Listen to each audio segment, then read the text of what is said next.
Muy buenos días. En esta semana, en nuestra clase de química de 10º grado, continuaremos con las relaciones entre las variables volumen, temperatura, masa y presión. Vimos la semana pasada que las relaciones entre la presión y el volumen a temperatura constante nos da la ley de Boyle-Mariot.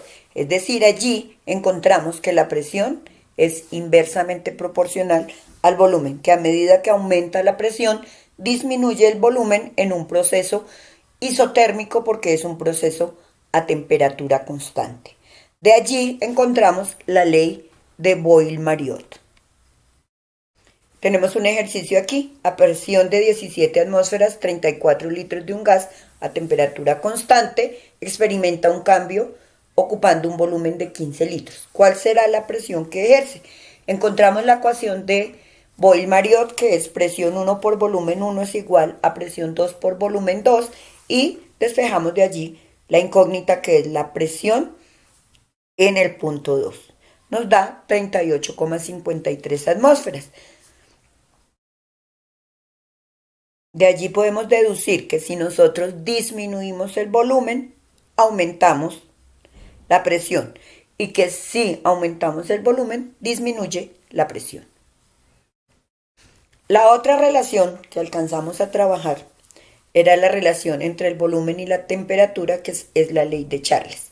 La ley de Charles dice que a presión constante, el volumen y la temperatura son directamente proporcionales. Es decir, que a medida que aumenta el volumen, aumenta la temperatura, o a medida que disminuyen la temperatura, disminuye el volumen.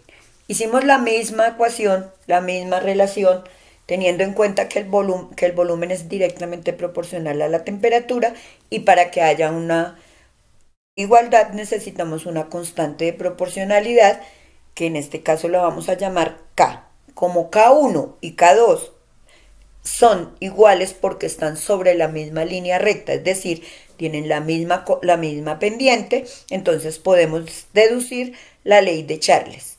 Quiere decir que B1 sobre T1 es igual a B2 sobre T2. También podríamos encontrarla como B1 por T2 igual a B2 por T1. Aquí encontramos un ejercicio en el cual vamos a despejar el volumen 2 de la ley de Charles. Recuerde que en todas las ecuaciones que se vaya a trabajar, se trabajará con grados Kelvin, que es la temperatura absoluta o la escala absoluta de temperatura, mejor.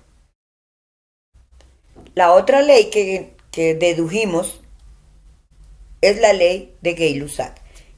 Sabemos que la presión y la temperatura son directamente proporcionales. Es decir, que a medida que una variable aumenta, la otra también, o a medida que una disminuye, la otra también. Hacemos la misma deducción y decimos que la presión es directamente proporcional a la temperatura. Hallamos la constante de proporcionalidad, que en este caso sería el volumen. Entonces decimos que la constante 1 es igual a P1 sobre T1 y la constante 2 es igual a P2 sobre T2.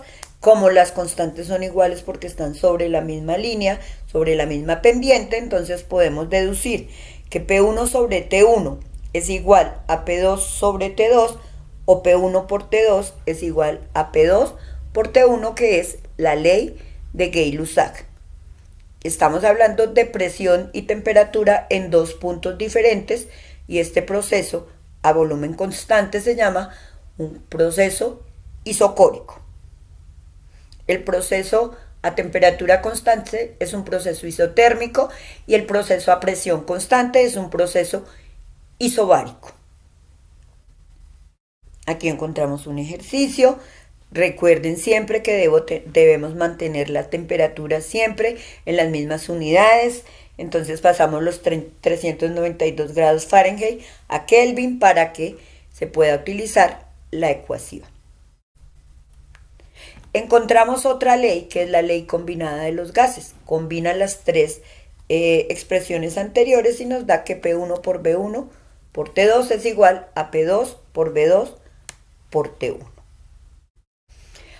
Podemos hablar de la ley de Avogadro, que dice: Amedeo Avogadro, físico y químico italiano, establece que una mol de cualquier gas en condiciones normales de temperatura y presión, las condiciones normales son 273 Kelvin y una atmósfera, ocupan 22,4 litros, que esto es un volumen molar. De allí podemos deducir una relación que se encuentra entre la masa, las moles, la presión, el volumen y la temperatura, que es la ley de los gases ideales.